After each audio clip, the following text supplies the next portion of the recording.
Edward. Alex Edward Mukuru Nsubuga Kigonya Kabangala ya mamba na Edo nalyo ni siriri awo ndi lyakika. Ne Kabangala naye jajjange. Nze nno simumanyi. Jeno Muhoozi. Simumanyi. Nze simumanyi. Tomumanyi. Nze simumanyi manyi Mugulu Museveni. Ye CDF so. Ani CDF. Weggwanga. Ani. Muhoozi Kainerugaba. Nze mbadde simumanyi. Ku myaka gy'oliko. Tunula mu kamera abantu abo balimbe. Ndiki. Abange. Muhoozi febe twasoma. Nga bakubuuza minisita waagundi ng'omumanyi owa defense. Ng'amalako n'emyaka 40 mu parliament. Nga bakubuuza ne mu bigezo nti ani DC w'egindi nga bayinza okikola ki? Naye ennaku zino tukyasobola kumanya DC yani oba waawa. Ba CDF nze simanyi ba CDF baba bali bameka bobo nyama. Osebo w'eggwanga ali omu. Abeera omu? Ye. Okay. Ye Muhoozi Kainerugaba. Okay. Kitalo nnyo, kitalo ddala. Alex Edward Mukulu Nsubuga Kigonya olunaku olwaleero atuvudde ku maaso. Abadde musajja w'amaanyi, muwandiisi wa nnyimba, muyimbi, mutendesi wa nnyimba, ate era nga musajja muwandiisi wa mizannyo, era nga munnakatemba, kyokka nga ate musomesa ku mitendera gyonna gy'otegeera. Ono abadde pulizenta era nga producer, nkugambye nga artist awedde emirimu. Kyannaku nnyo olunaku olwaleero atuvudde ku maaso. Bingi byayogedde ebitusanyudde, bangi bebinyiizizza beppo n'abo bebisanyudde. Kyokka ng'ono abadde mulwanirizi wa ddembe awedde emirimu, okusinziira ku butabo bw'abadde awandiika obw'enjawulo, okusinziira ku mizannyo gy'azze awandiika n'okugitendeka, n'okusinziira ku ebyo by'azze ayogera ku mikutu egy'enjawulo beppo ne TVs ne radio ez'enjawulo. Kakati nno ono yakolako ku TV, ono yakolako ku radio, era ono abadde n'emikutu ku YouTube, ku TikTok, X ne walala. Atuvudde ku maaso kitalo nnyo, kyannaku nnyo. Musajja wa Kabaka bw'atyo comrade ate nga bw'atyo bw'agenze. Kati wulira bingi by'ogenda okutunulira olunaku olwaleero wadde nga tuli mu nnaku, kyokka nga ate eggulo twabadde mu ssanyu erya muganda ffe Manisuli Semanda Kengisaha okubeera ng'ono yakoze likodi etabangawo egeraageranyizibwa ku bapaapo abo abajja eno mu myaka egyedde ennyo munda mu ggwanga erya Uganda.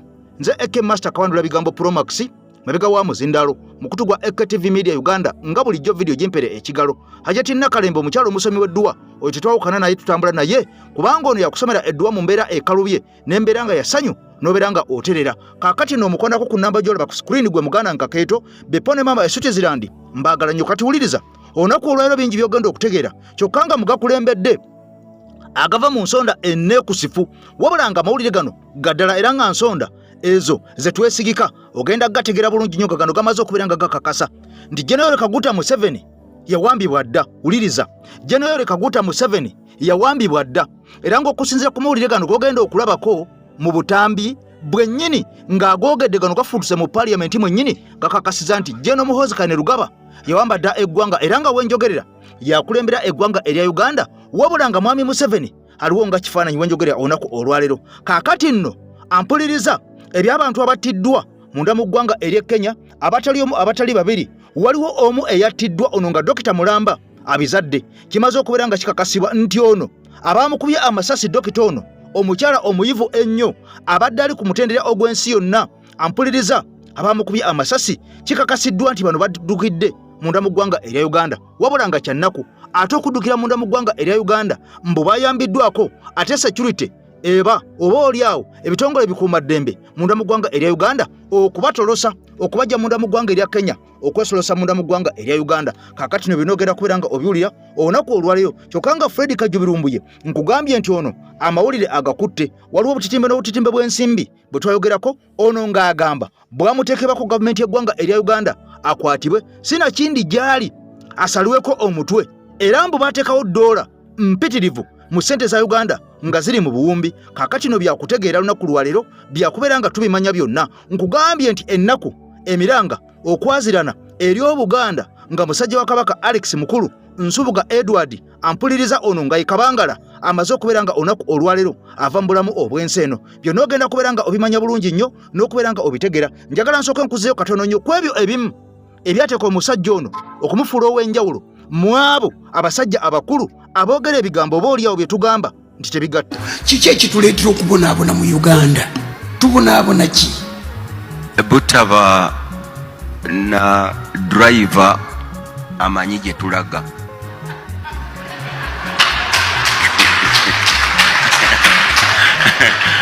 Omanyi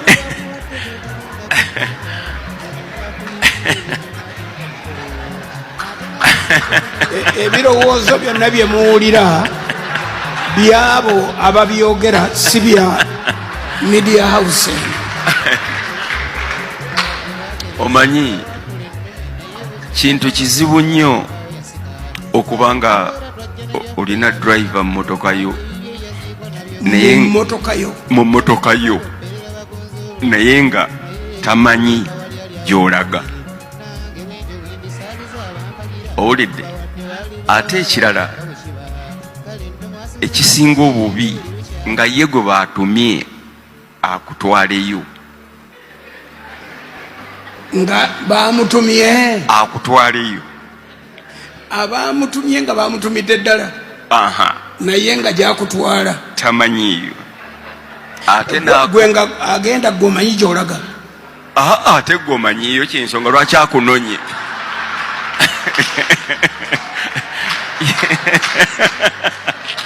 Yensonga lwaki akunonye akutwala eri. Owulidde? Naye ate omukisa omubi bwe babadde bamutuma teyali bagambye nti simanyiyo gye muleeta. Driver yaganye okwogera nti nze simanyi gye muleeta. Gye muleeta muleetawa kati eri yavuddeyo yazze buzi akunone. Nga waliwo omuntu gwe baawa ebbaluwa nga tamanyi kusoma. Maama wange yawa omusajja ndikoddemu ebbaluwa agitwale ku poliisi naye ng'emusiba. Owa poliisi bwe yasumulula ng'emugamba nti oyo omusajja musibe. Bamuyingizeko. Kakati nga maama wo naye yalinga muzzukulu wa Kabanga. Kakati driver akunonye naye ate gyakutwala naye tamanyiyo. Ate naawe tomanyiyo. Kyekitubonyaabonya.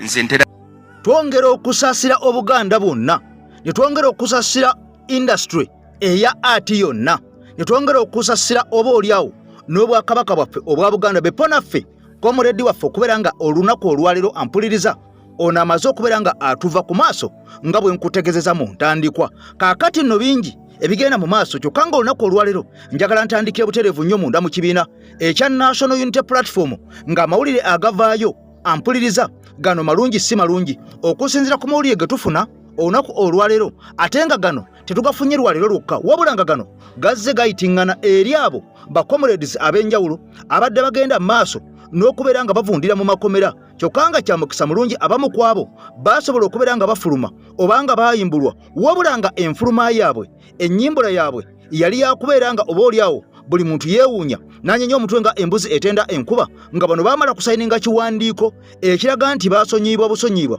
okusinziira ku misango egyo egyali gye bavunaanibwa. Mu kusooka bano gye baalayira ne bakombawo ne kwebaza eriibwa nti tebaagizza, era ebigambo bingi byayitingana nga bagamba bano baali baagala babeere nga basonyiibwa wabula oluvannyuma lw'okubeera nga basayininga ekiwandiiko ekya Amnesty. Kaakati nno bano baamala okukisayininga baayimbulwa ku kakalu ampuliriza aka gavumenti, bano nga bagakasibwa tebagenda kuddamu kubeera nga bayisa kyekimu nga bwe baali nga tebanabeera nga bagenda mu kkomera. Jjukira nti omuntu kasoba ekisonyiwo obeera omaze okubeera nga okakasa nti ekyamazima ndi mutujju awedde emirimu naye ensonyiyiddwa gavumenti eno, era ono tasobola kubeera nga obaolyawo afuna visa okugenda ku nsi yonna endala ng'oggyeko Uganda ono aba akufira munda mu ggwanga erya Uganda. Ono tasobola kugenda butereevu nnyo wali ku Interpol afune Interpol kubanga kimaze okukakasa ye kennyini aba yewaddeko obujulizi nti Mutuju awedde emirimu. Kaakati era ono talina kubeera nga yeetaba mu musango gwonna, oba oliawo alina kubeera ku bwerende ennyo waddiza omusango gwonna giri egyekkiriza gye bagizuukuka buzuukusi olwo nga bamuzza mabuusu. Kaakati no bituukiddewo bituunaku olwaleero abantu bangi abayogeranga ebigambo nga bategeeza ensi nga Nuupu ba National Unity Platform bwetaayambanga abantu bano abaali mu makomera, bakazi baabwe, abaana baabwe, eŋŋanda zaabwe oba bazadde baabwe. Kaakati nno bano abaali mu makomera bo tebaayinanga bwogerero, kati olunaku olwaliro bano baavaayo. Kaakati nno bano bangi bazze boogera ebigambo eby'enjawulo byoze nga owulira, byoze nga otegera era by'omanyi ggwe nga ggwe ng'obiwudde kuva ku bo okusingira ddala ku macete bingi byazze ayogera. Kaakati nno si ye yekka ayogedde, wabula ku lunaku olwaleero ne banne abamu ku abo be yasibwa nabo era be yayimbulwa nabo waliwo emboozi ampuliriza zolina okubeera nga otegera. Era ogenda kakasa nti Mwami Kyagulanyi Ssentamu Robert Mitembo Ngoobi Obiina ono musajja wanjawulo nnyo, era ono gye buva ne gye bulaga ne bamwogerako ebigambo biyitirivu nnyo tavangako mu bantu bano. Olunaku olwaleero bakonfeesinze ne bakkiriza nti omusajja ono wanjawulo nnyo Mwami Kyagulanyi bukya bagenda mu makomera ono yabadde ababeererawo. Si ye mwayi gye boogerako bakuteekako akakookolo kabanga mu mavini kabaamu obutulituli. Eno gye bantwala masiki yali ya bbulaaka nga tolina kyolaba ne bagisigazaako ne baginyweza ne bakwata ne banzijjako empingo ne bakola empingo y'omuguwa. Banenge gye bakusiba empingo eno emabega ey'omuki ey'omuguwa ne banyambula ne sigala mwanda weya ne banjiira amazzi. Kati wano kano kakokolo kaliko ne basiba ne baŋŋamba londo oluyimba lwa Kyagulanyi lw'oyagala ne ŋŋamba mumpe kyalenga ne baluteekako wali mwe mulina endongo ekubba obuki obulungi ne booleeta ebiro olwo bagala ozinemu bagala okola nedda omuggo gusekera ku ndongo okubira endongo yetwala omuggo bakuterako oluyimba lwa Bobi Wine bakuterako oluyimba lw'oyagala Bobi Wine oyo nga omwagala oluyimba lulonde. Kati kiboko netandika okukola ki abakukuba tobakola ki tobalaba. Kati ate tokyendala bakuyimiriza okuva ne bamala ne bakulekamu n'amala ne bakwebera gamba yimirira paka ku makya.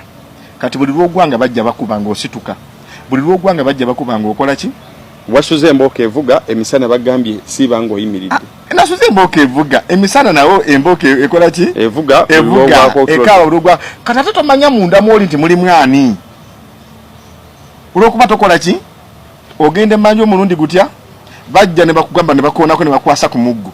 Kati gwe n'okwata omuggo n'otandika ogugoberera paka ku ttooyi. Kati wotuuka ku ttooyi n'oyingira mu ttooyi ne bagamba jjako akakookolo mala okweyamba n'omala bamukusima n'emigwe n'omala okweyamba n'omala buli kimu. Ate kati ng'ofuluma ttooyi eyo password kazeeko kasibe bulungi n'otuuka era ne bakusiba era n'okwata ku muggo ne bakulugusa ne bakuzaayo munda. Eyo namalayo ewiiki emu n'ennaku 2. Nategeera ntya nti eno wiiki emu ngimazeeyo nategeerera kubalanga baleese ekyeggulu baleetanga ki emmere naye nga teriika bankubye zino zonna zikola ki nga ziruma ne nvaawo awo ne banzijjawo awo nowonna banoonya tebakola ki tebandaba bankwatanga ennaku z'omwezi 2 omwezi gwali gwakutaano. Ate kankugambe kino eri Safe House tebabulizaayo bibuuzo. Omulimu guli gutya tocca yagenda muki mu maaso. Kati bankwata bandeeta bagamba nti wakambwe bandeeta embuya waggulu awo ebifo bo biraba nti bakutuka. Kati abantuusa namanya nti wano mbuya lwaki wowe otuuka abasirikale ba UPDF bakola ki webali n'akakokolo kano bakanzijjako kana akabika ne bantekako akalimu obuki obutulituli. Ate nasangawo n'abalala bangi abasajja be baleese bataddaawo ne mbuuzaako oli nti gwe wano tuliwa naŋŋamba tutuuse embuya na olabanga namanya nalowooza nti ntuuse n'ewaka simba wakati awo Abdal andisewo gwe bakupima batya nze empima. Kakati nno byonna byabano bennyini abaali abasibe abayimbulwa gye bubuddeko era be bategeezeza ensi nga Mwami Kyagulanyi bw'ataabasuulirira okuva ne ku mwana ayonka mpaka ng'abantu bwe baategeezanga nti ono yabasibya. Bwe yamala okubasibya tebalina buyambi, abaana baabwe tebasoma, abantu baabwe ne bwe balwala tewali ayamba. Kaakati nno mu bigambo byabwe bamaze okakasa ensi ne bamala eggobe mu kibya nti mwami Kyagulanyi buli muntu yenna eyali yasibwa omusajja ono abadde abeerawo. Jjukira nti gye buvuddeko tuzze tumulaba mu nnaku ez'enjawulo abaana nga badda ku masomero ng'omwami ono ateekawo ebitabo n'abeera ng'awa abantu abasukka mu 200 ebitabo n'abawa ebikozesebwa ku ssomero. Kyokka ng'ontakoma ku ebyo mubeeramu peeni, eddagala ly'engatto, eddagala ly'amannyo n'obusenya n'ebitabo.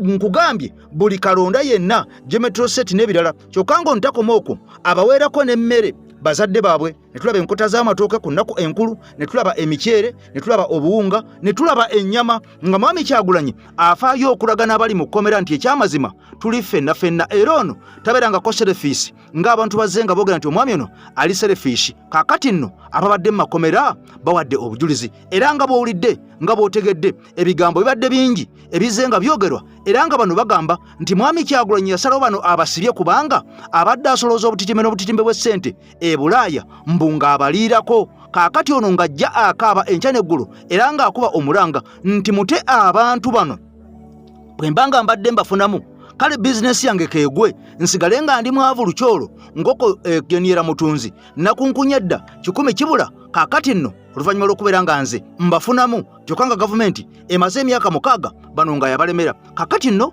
bino ne babituukiddwako olunaku olwaleero nga kimaze okukakasibwa nga bwe nkutegeeza nga tutandika nti dokita eyakubiddwa amasasi munda mu ggwanga ery'e Kenya ampuliriza ono bwe yamaze okuttibwa okusinziira ku intelligence efuutuka munda mu ggwanga erya Kenya n'okusinziira ku bitongole ebikuumaddembe mu Kenya, bano bagamba nti batulakinze abantu bano, wabula nga abantu bano abatta omukyalo oyo dokita badduka ne bava munda mu ggwanga erya Kenya ne basala ku booda mbu ne bayingira munda mu ggwanga erya Uganda. Era ng'okusinziira ku musajja ono eyaliko vice president wa ggwanga erya Kenya ampuliriza ono n'awummuzibwa ategeezezza nti abantu bano bayambiddwako n'ebitongole mbu ebikuumaddembe ate mbu mu gavumenti y'eggwanga erya Uganda okubeera nga bayambako abazzi b'emisango abagizziza eri munda mu ggwanga ery'e Kenya, ate kaakati okubeera nga oba oliawo bano baddukira munda mu ggwanga erya Uganda ne balandinga ku seefu ampuliriza ku ttaka nga liri seefu. Kakati nno gye buvuddeko twalaba bannakenya 2 abaakwatibwa munda mu ggwanga erya Uganda mu kampeyini ezaaliwo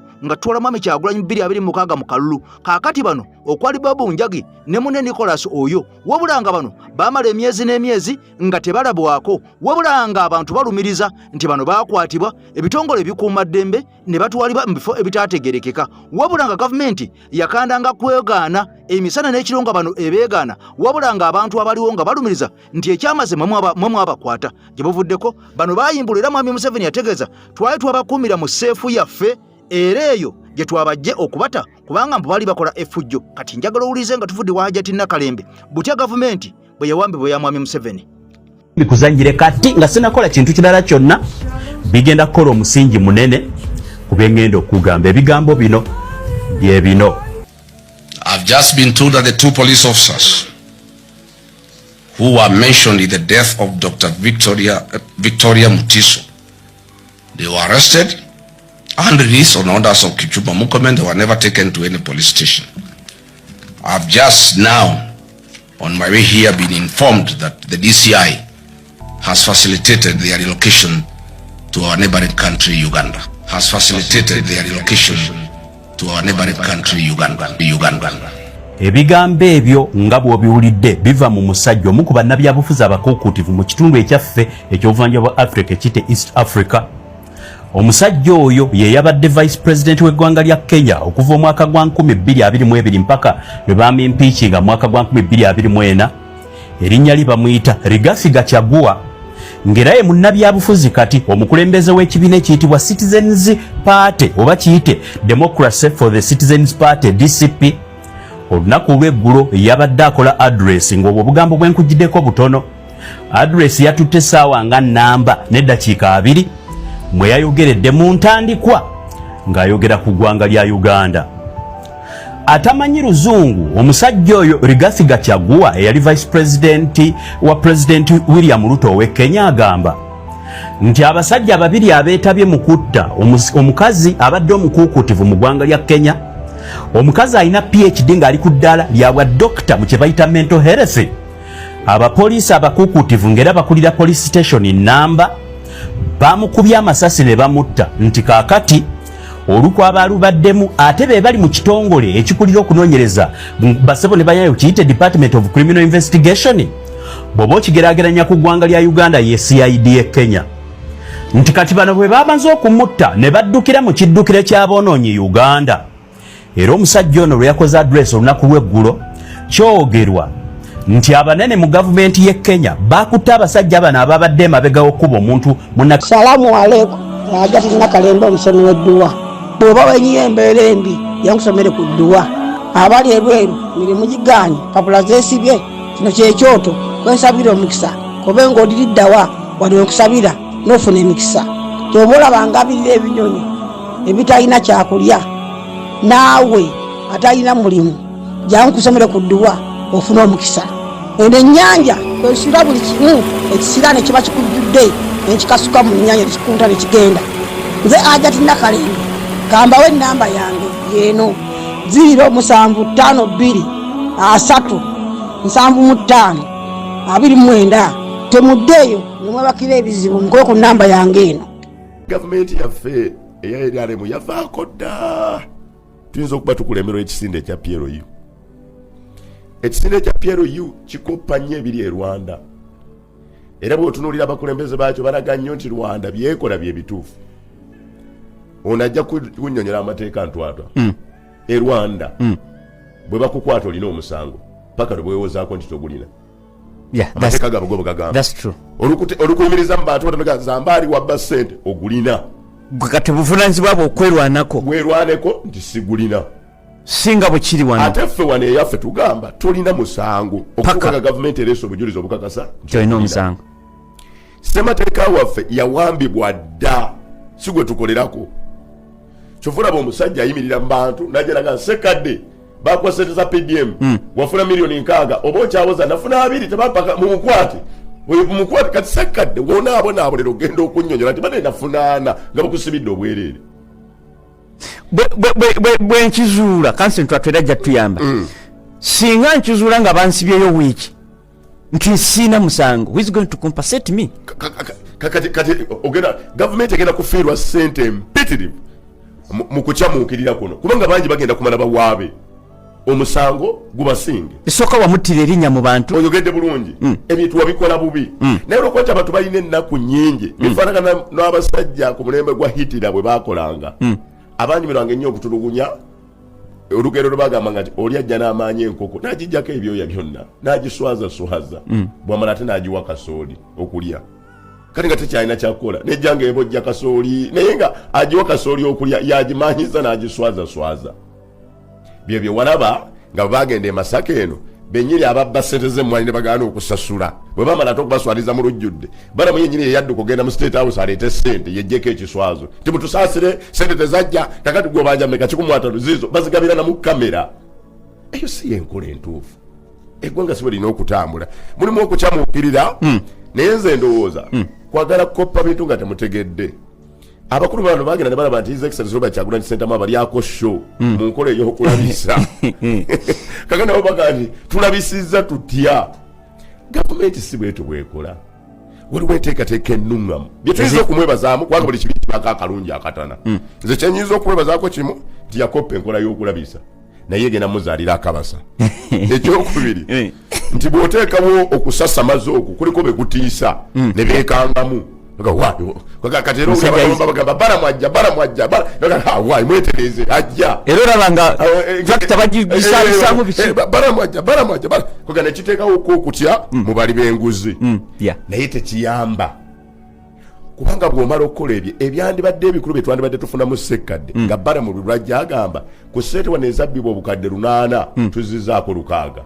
that is logic nti kakati watugenza okuzula ng'oluguudo luno nga bula minisita byabakabaka twatandise okugamba nti bannange oluguudo luno baaluyisa bwakyamu mulimu nabannaffe abakozi bannaffe betuzudde mu ministry nga bamanya ng'oluguudo bwe lugenda okuyita ne bagenda ne bagulirawo ebyapa mu ddakiika sente ne baziteeka waggulu ne tusasula ate bo bennyini oluguudo ne nakawuka luganya okutambula kubanga bannaffe bennyini mu ministry bamanya nga lugenda okuyita ne bagenda ne bagula ettaka sente ne bazayikinga sente ne bazeewa kakati ebyo biwulikika era zino sente tugenda zikwata naye kati nga kyenjagala okuddamu okuwulira kyekino eyatwala zino eyafuna sente zino yoono ekyapa kye yafuna kye kino tukisazizaamu ne sente twamwa bilioni 6 tuzikomezaawo ku akaunti ya gavumenti awo okola n'ebyo ebyokusanga omusajja namulabye mara kyabanga walabana balina bameka 1000 omusajja neeta kyajjukira oba bali 1000 oba bali 15 nze ngezo okujja nga mmanyi waliwo 200 bwoyina bameka ati kakati mbadde bangambye nti abalero wabaganya okujja okusoma kubanga bategedde enzija wama abaana bato mujje wama babaganya okusoma iye wonderful babaganya arrest kakati okukusomozebwa kunene nnyo nnyini ddala kwe tugenda okuyita muganda wange Ssekadde njagala omukulu ziri account kumbadde munda bya ne page babinyakudde babitwala simero binadda nenga babitutte kati njagala musaasanyize pe account eno musaasanyiza akatambi kano kantambulire katuuke bulumu gwe njagala kati bulijjo ekyokukola okimanyi nerero kankubuulire kankusabye tambuza akatambi kano kasaasaanye otegeeze munna nnoonye watagenda kunfuna alina kunfuna wane walawuka so olw'ensonga eyo okusaba otambuza akatambi kano olina abantu 10 sharing nakomwenda kama kasagala oteeka ku peji account yo bwete wetusaasanya information bw'omala okusaasanya akatambi ako nsaba opite his excellence Robert Kyagulanyi Ssentamu ambeerere akatambi kano akalayi bulungi nnyo nsaba opite leader of opposition omukulu Joel Ssenyonyi General Secretary member of Parliament National Platform beri katambi kano nsaba mumpitire wano Nabbanja Musafiri aberi katambi kano nsaba mumpitire wano Nyandi Yosoferi mutabani we Didigi baberi katambi kano bakomredi bitukolo mulimu gwe gumu baberi katambi kano abasigadde bajja tusanga nsaba mumpitire abakozi abali mu police mu magye mu prison by indigenous baberi katambi kano kubanga na information yinjala okubawa then tutambule tujja tukampolampola awo tuvuddewo okubatuma n'okasaasanya. Alright, katika nsoka episode security alert eno njagala egende eri baganda baffe bonna mikwano gyaffe abooluganda bakona mikwano abali mu Uganda Coast Defence Forces abali mu Uganda Police Forces abali mu Prison Service nga mwono oli musirikale ngoli indigenous ene security alert njala njikugereza obeere ng'ogiwulira bulungi nnyo nawe ali kuno ng'olina muganda akolamu ali mu magye ga UPDF ali mu poliisi ali mu prison nga indigenous nsaba omuwa obubaka buno omusaliremu kubanga security alert waliwo enteekateeka namutayiika amuhoozi ne famire ye famire muhoozi mpanvu erimba kojjaabe erimba kitaabe erimba bakazi be erimu ne mu kitaabe Museveni kennyini enteekateeka eyimiridde etya bakimanyi nti mu sisitimu yennyini eyaabwe mulimu abantu abatayagala muhoozi bakimanyi intelligence bagirina kati ogezaako nnyo okendeeza abantu abatamwagala mu sisitimu luli badde battanga mpolampola nga batta banene mu magi nga abaziika nga teri muntu ategeera naye nga nze wano nzije ne baga nti ono yafudde ono bamusse bamusse nga tebaagala kifulume kati enkola yemu gye baagala okukola mubaagala kikola kati mu nkola ndala nnyo kati gwe munnamagye ali eyo ng'oli mu poliisi oli mu UPDF oli mu prisons oli mu SFC kankulabule ng'obudde bukyali singa spiriyawo oba mukama wakusinga mu ddaala akugamba nti bagenda kuwa okwongezaayo mu nsi endala ogenda osome okuva ku byewasoma bagenda kiringa refreshers course naye nga refreshers course eyo oba scholarship nga bagenda gikusindikako ogenda osoma olekewo ofiisi yo be very careful bakoze enteekateeka nga buli indigenous senior officer gwe bamanyi tayagala muhoozi oba tayagala famire ya Museveni baagala muwa refreshers course oba scholarship agenda ayongere ku bitabo byena bakusoma kwe wabula bwaviirawo bwati office ye genda kubeera occupied by abantu abali mu system ya muhoozi gwe basobola okuleka n'ogenda n'osoma wabula in your return you will not access your office or your job but you will be killed bajja kutta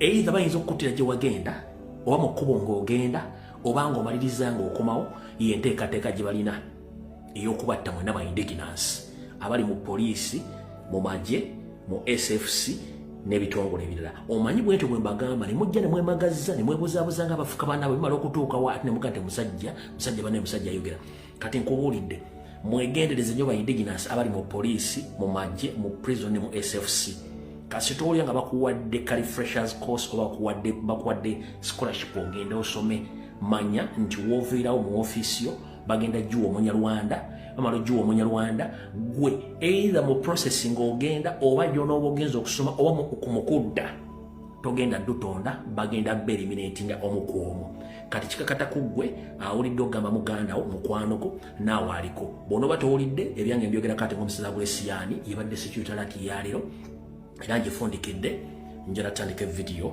butongole. Alright. Bwe mala okuba security alert ngenda kuddamu okusaba. Ngenda kusaba His Excellency Robert Kyagulanyi Ssentamu. Kama wange nkulamusizzaako kansubire nti oli bulungi bakuwadde obulungi tebabuba. Ondabire omukyala abaana. Ngenda kusaba mukama wange oyogereko ne leader of opposition mukulu Joel Ssenyonyi oyogereko ne bamemba parliament abaffe aba national platform oyogereko ne secretary general mu ngeri yonna esoboka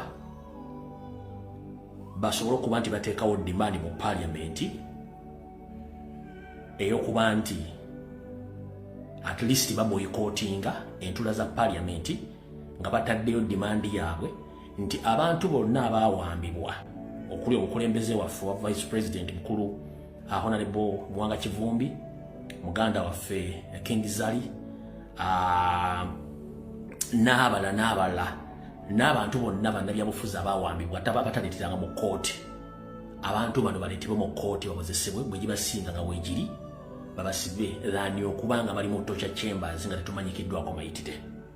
Lwaki nteeka okusaba kuno nkuteekawo olw'ensonga nti leero lwa Honorable Mwanga Kivumbi lwa King Zali lwa muntu mulala yenna ali mu kuwambibwa okwo naye naawe ali obutaala ng'oli munnabyabufuzi oba oli MP oba oli ani naawe enkya bagenda kuwamba ekintu kino bwe kinaagenda nga kifuuse bwe kityo tujja tuuka ekiseera nga tewakyali muntu alina guts oba tewakyali muntu alina moral esobola kubanja munne. Tulina baganda baffe nga Bobi Yanga baakomadde omuleeta mu kooti. Tulina muganda waffe Machete Yasini baakomadde omuleeta mu kooti. Muganda waffe Mugumya wa FDC baakomadde omuleeta mu kooti. Ba political prisoners abasinga obungi babaforcinga okukkiriza emisango nga bali mu makomera ekimenya amateeka. Olwedde omuntu omusibi ate omulumbi mu kkomera omuforcinga okukkiriza emisango nga kooti temusomedde emisango nti gimusinze kitegeeza bintu byo bya bumenyi b'amateeka. Ngenda kusaba His Excellency Robert Kyagulanyi Ssentamu nsaba leader of opposition General Secretary bambi mulirize omulanga gwaffe mutuyambe mutegeeze ba MOP bave mu parliament nga bataddeyo okusaba kwaffe nti bano abantu bataleetebwa mu kooti kuwozesebwa ffe mu parliament tutemala kimugenda kukola kubanga namwe muli ba candidate enkya bagenda kuwamba gwe Honorable Joel Ssenyonyi enkya bagenda kuwamba General Secretary enkya bagenda kuwamba MOP balina kuleeta mu kooti nawe bere mu torture chamber kubanga ffenna tuli bakandidate bakuwambibwa n'ebintu bino bisobola okukomekerezebwa singa muteekawo okwekalakaasa nti kati parliament tugivuddemu ekyandiba kimwali musinga okutya kwali kulayira mwalayira n'entuulo ezisobola okubajja mu parliament mwaziyitamu dda kati ngenda basaba bambi mutuyambe muteekewo demand ne batundagamba ffiriko nale Mwanga Kivumbi nga mukyatula mu parliament ng'abali mu parliament bennyini bye bakolagana abawamba abantu batetuna kye tukola.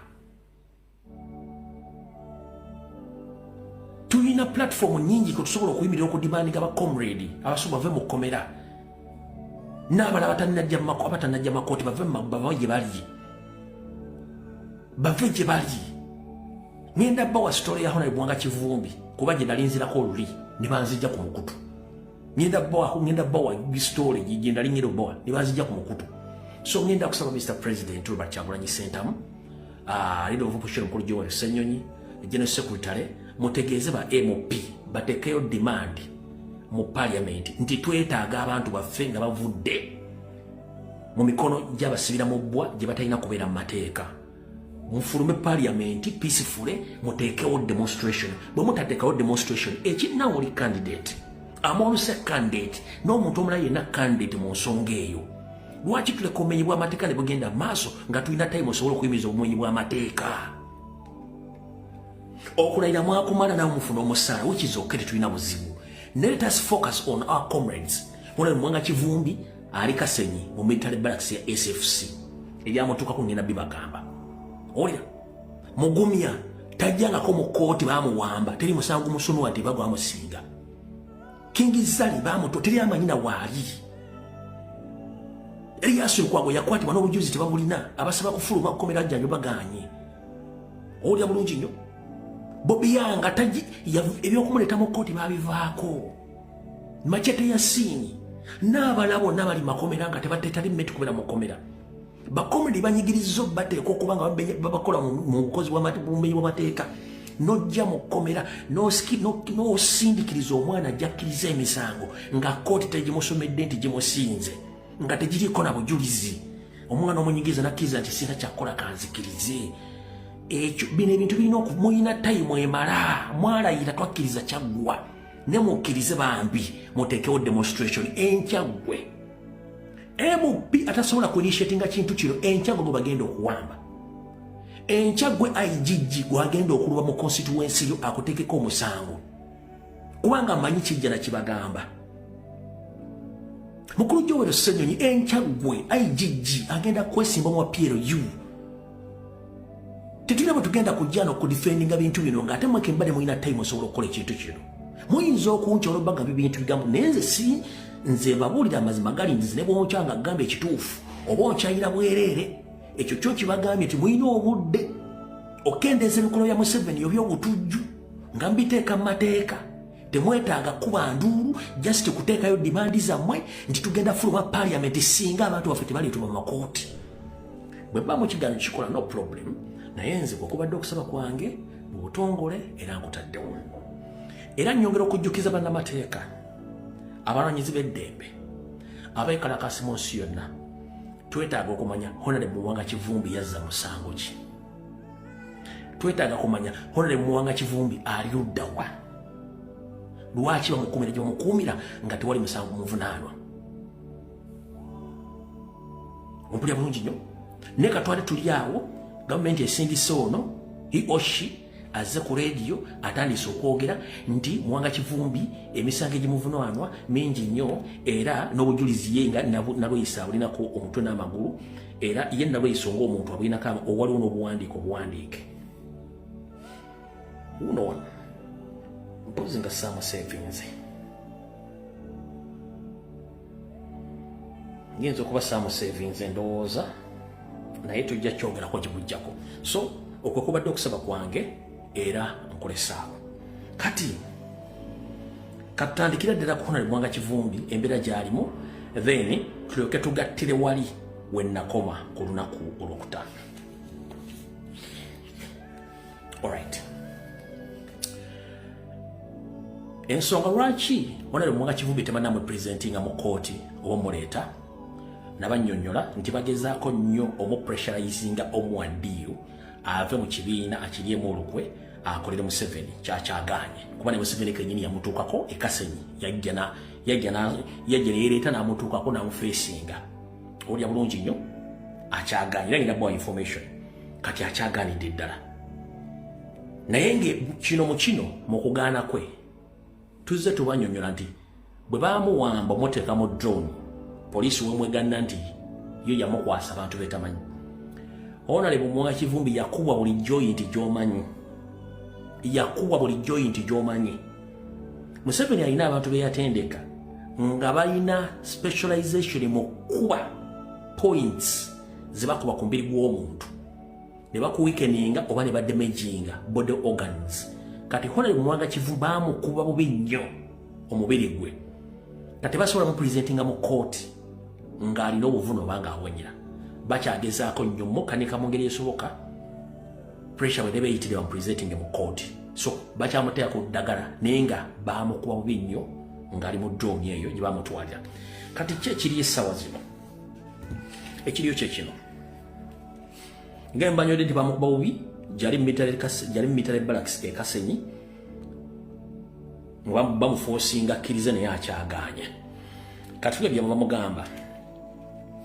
bamugamba ulira bulungi nnyo, bamugamba lwaki takkiriza n'akolera gavumenti ya Museveni afune eddembe lye.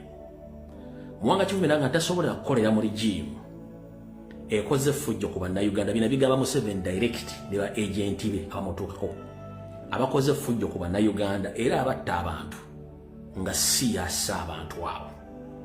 Museveni n'amugamba nti amuwadde proposal okumuta as long as nti agenda mumukolera.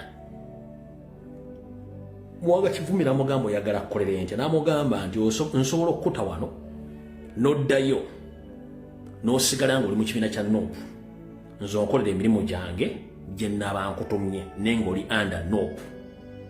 Olya bulungi nnyo ng'oli under NOP, then mpira kuba tukuwa instructions era ojja kuba ofandingibwa okola emirimu gyo. Ole Mwakivumira n'amugamba nti already ebintu bye munkozeeko nga nze omuntu sisobola kwevaamu ate nkolere mmwe abantu sizzaako obuvugi. Singa mwali mwagala mbayambe oba mpolize proposal yammwe, mwandibadde temulumba maka gange ne muttirayo abantu, mwandibadde temunsiba, mwandibadde temumpamba okunkuba okuntuusa mwene embeera. Kati bye muntuusizzaako ne mukoze sina kye nsobola kukola era mu very sorry. Naye nga ye amugamba nti abamute, yamugamba bwakkiriza amute naye ng'agenda kuddayo mu NUP ng'ali free akole emirimu gye naye nga bwabakolera mwemba ya Museveni bakutumye mu mirimu egyo. Kitegeeza bakola ki? Abakusindise kumubeegera okukola ebirala n'ebintu birala byagala omukolera naye yagamba ino sisobola kukola kintu ekyo era sisobolera ddala. N'amugamba nze kankuwadde time werowooze bw'onoba oyagadde eddembe lyo nja kkuta ogenda okole nga bw'oyagala, bw'onoba tokkiriza ogira obeera eyo mpaka lw'olwennyula. Mwanga Kivumira n'amugamba tekisoboka. Naye mu process y'emu honale bwe bamukwata omumujja wali empijjo mutwala bwe bamutuusa mu Kasenyi gyali, honale Mwanga Kivumbi yakubibwa nga bwe banyonyodde era buli kikolwa kyonna ekibadde kikolebwa ku bacomrade bakimukola. Bamugjamu engoye, bamulikodinga ne bamihumiliatinga zonna video bazina. Naye yabagamba ekigambo kimbuli kimukola mukikole, sisobola kukyusa niye yange ku bikolwa bimukola era n'asirika. So ye embeera Mwanga Kivumbi gyakola ki gyalimu essaawa zino. Luza mutegedde bulungi nnyo ku nsonga ezo. Naye bwe mumala okuwulira emboozi ezo zonna muziwulira, okusaba kwenkuli kwenkoze nga tutandika kiba kitegeeza nti nkussaamu ekitiibwa era nsaba abakulembeze bakole ekintu n'olwensonga nti bye bakoze kukonera Mwanga Kivumbi nawe bigendako okolebwako, nange bisobola okunkolebwako n'omuntu omulala era bisobola omukolebwako. Ekizibu kya Museveni ye alina amakinga sure nti omuntu amuteekamu okutya ate amala amukkiriza ekyayagala. Kyekizibu kya Museveni kyakola ki kyayagala ekitajja kusobokako buli muntu. Wetwogerera essaawa zino abantu bangi batandise okudduka eggwanga lyo. Bannabyabufuzi abavumbanga His Excellency Robert Kyagulanyi Ssentamu batandise okudduka. Era gw'olaba ng'agamba nti ye nkiddamu, gw'olaba agamba nti ye akyali mu Uganda muno nga mbadde mumwinamu ekibuuzo, manya nti oyo alina emirimu gy'atuukiriza. Niye bonna n'abanga yali yakolerako Museveni mwe n'abala namwekyusiriza bagenda kuggweramu enkizayo by all means era batandise dde okudduka. Ensonga zonna mwaziwudde bulungi nnyo. Ekyo si kyekikulu, ekikulu kyekiruwa.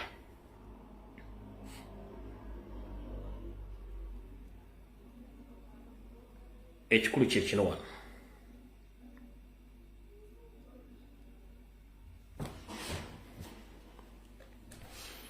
Bwe tubaga kuba political prisoners tetutegeeza nti okusiba abantu bannabyabufuzi kutandise leero, okusiba bannabyabufuzi kwatandika dda. Era tujjukira nti ba political prisoners be twasembayo okulanga bateereddwa abaatebwa mu 1971 amini nga yakawamba mukama we Obote. Muno mwalimu abali bakola mu gavumenti mwalimu n'abali bannabyabufuzi mwali ne Dr. Ben Kiwanuka abasinga obungi Ben Kiwanuka mulabula bite mulaba mu bifaananyi temwamulako ng'ayogera era musajja bulu abantu abasinga okwogera oluzungu mu biseera ebyo kwaliko Dr. Ben Kiwanuka ne Dr. Andrew Tankomeka baali boogera bulungi oluzungu kati ono wano olunaku lwebaata bannabyabufuzi bebaata Amini abata n'abata bakomewo kana akatami mukeetegereze bulungi nnyo kakuŋŋaanyizibwa the Associated Press ng'olwo batadde Amini amaze obbata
kati kyenjagala osooka owulirize nabagamba Museveni asoma katabo k'Obote mukamaawe ono omu ku political prisoners baamubuuza ali ku ddaala lya captain bamubuuza mukuliko eyo gye mbadde bakusiba emyaka emeka nti bansiba emyaka 4 musango ki ogwakusibya n'agamba nti banteekako omusango ogw'okwagala okwegeza mu kutta president okutta Obote kati Besigye essaawa zino musango ki ogumuvunaanibwa ne Lukwago ng'okwagala okutta ki okwagala okutta president wulira bulungi nnyo arrested for attempting to murder the president.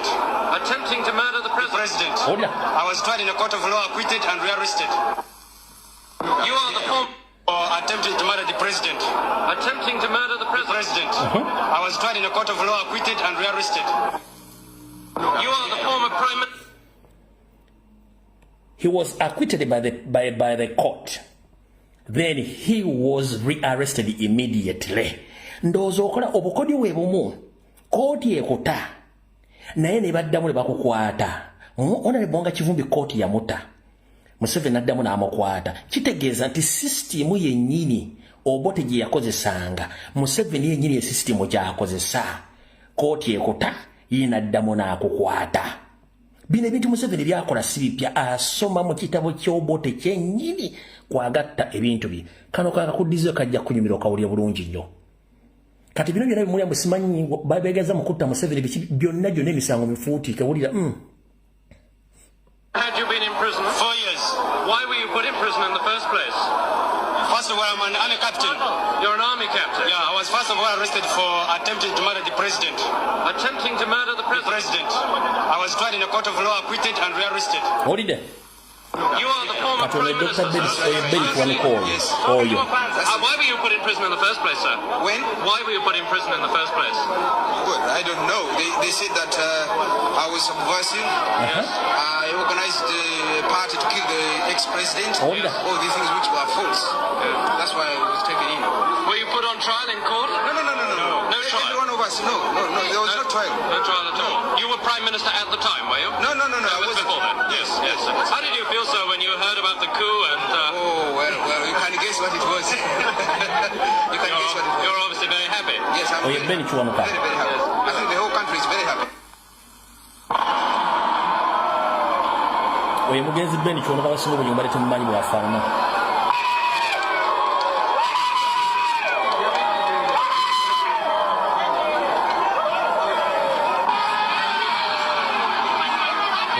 oyamini waddala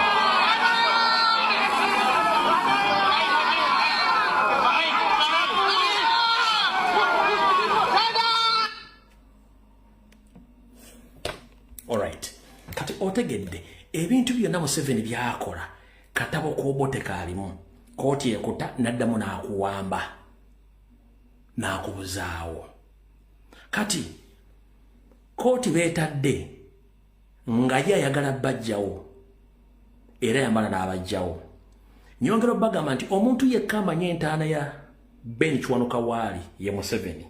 Era bw'alifa tujja tetuddamu kumanya waali we bamuziika. Dr. Andrew Tankome Kayira era kooti yamuta. Museveni era amusalira ogw'okufa n'amuluma emakindi ne bamukuba amasasi bamutta. Kati yenkola yemu eriwo olwaleero tekyukangamu. Kati buli gavumenti ejja esumula wa political prisoners. Ye Museveni are making sure nti agenda mu komera n'abaconvincing n'akola ki bakirize emisa kuba system yennyini agimanyi ebaddemu. So the world is watching. So Museveni, the world knows exactly who the hell are you. But unfortunately, they're just waiting for the right time. You and your entire family, you will pay for the crimes you committed against the will of Ugandans. Because first and foremost, you are not a Ugandan. You're a refugee from Rwanda who camouflaged, and you refused to integrate into the Ugandan system. You decided to write your own constitution of 1995, where you indicated that Rwanda is a tribe in Ugandan constitution of 1995, which is against the will of Ugandans. So you have committed a lot of crimes, but the world still waits for the right time. And we as Ugandans, we are still waiting for the right time. But I'm here to inform Ugandans. Please, today is the 26th of July 2026. My fellow Ugandans, most especially those who are serving in UPDF, police, SFC, in public service and others, you know exactly that since our independence in 1962, Uganda hadn't got a chance of changing power through peaceful means. Ever there is a bloodshedding in changing power in Uganda, which we are trying to avoid as we speak. We are very peaceful people, but unfortunately, we are still facing the same history.